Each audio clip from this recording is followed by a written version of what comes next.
যে দ্বিঘাত সমীকরণের সাধারণ পদ্ধতিতে কিভাবে সমাধান করা হয়। আমরা গত ক্লাসে দেখছিলাম যে দ্বিঘাত সমীকরণে আমরা মধ্যপদ বিস্তৃতির মাধ্যমে কিভাবে সমাধান করা যায়। মধ্যপদ বিস্তৃতির মাধ্যমে কিভাবে সমাধান করা যায়, আজকে দেখব সাধারণ পদ্ধতিতে কিভাবে সমাধান করা যায়। আমরা একটা দ্বিঘাত সমীকরণ লিখলাম যে ax² + bx + c = 0। ঠিক আছে? আচ্ছা, এই দ্বিঘাত সমীকরণের এক প্রকার বা একটা নিশ্চায়ক পাওয়া যায়, নিশ্চায়ক বা পৃথায়ক বলা হয়। তা আমরা এই দ্বিঘাত সমীকরণ নিশ্চায়ক হচ্ছে b² - 4ac।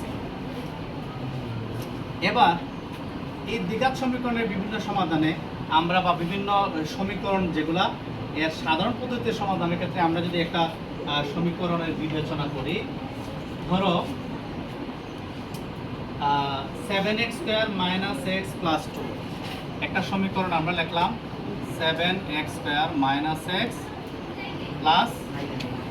2 = 0।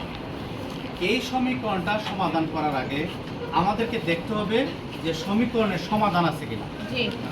কারণ সাধারণ সমীকরণের অনেকগুলোরই সমাধান নাও থাকতে পারে, অর্থাৎ সমাধানের ক্ষেত্রে জটিল সংখ্যা আসতে পারে। আমরা যেহেতু বাস্তব সংখ্যা ভিত্তিক সমাধান করব, এর জন্য প্রত্যেকটা সমীকরণের নিশ্চায়ক আমরা চেক করে নেব। এবার যে কোনো সমীকরণের নিশ্চায়কের 3টি শর্ত, অর্থাৎ এই নিশ্চায়ক যদি 0 হয় তাহলে এর সমাধান আছে। নিশ্চায়ক 0 হলে সমাধান আছে, আমরা লিখলাম সমাধান আছে। আবার b² - 4ac যে নিশ্চায়ক, এটা যদি 0-র চেয়ে বড় হয় তাহলেও সমাধান আছে।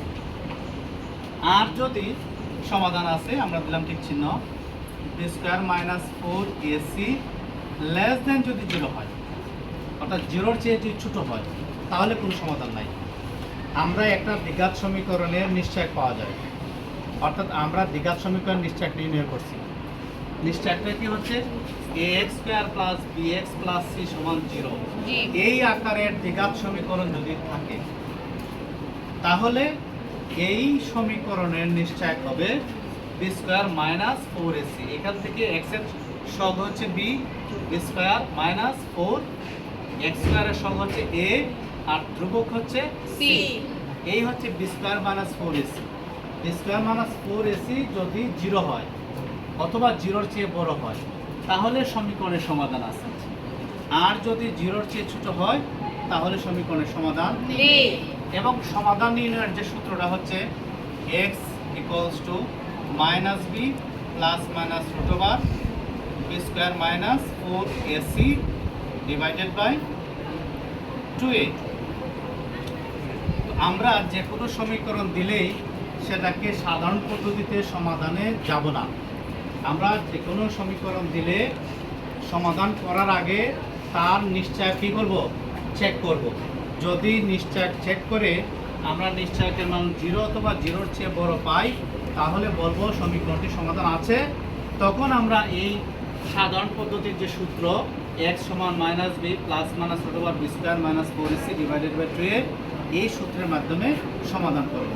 আর যদি নিশ্চায়ক 0-র চেয়ে ছোট হয় তাহলে আমরা বলবো সমীকরণটির কোনো সমাধান নেই।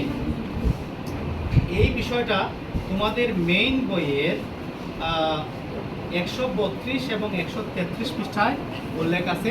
তোমরা এই 132 এবং 33 পৃষ্ঠার বইটি দেখলে অনেকটা আরও ক্লিয়ার হবে। ধন্যবাদ।